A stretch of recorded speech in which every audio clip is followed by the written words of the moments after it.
Di na mo babae? Ano na lang, lalaki na lang. Hindi na. Karoon ng maraming pera para yumaman ako. Bibili ko ng kotse, bahay, tapos lupa. Eh, yung para sa sarili mo, ano yung babaguhin mo ngayong taon? Yung sa barkada na lang po. Ang ganda yun. Bakit yung barkada? Ano po yung mga bad influence po minsan. Kaya po nagtitinda na ako ngayon.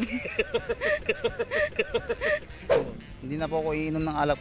Pambibili ko na lang ng pagkain ng pamilya ko. Ngayon, magpapetisyon na ako. Bakit?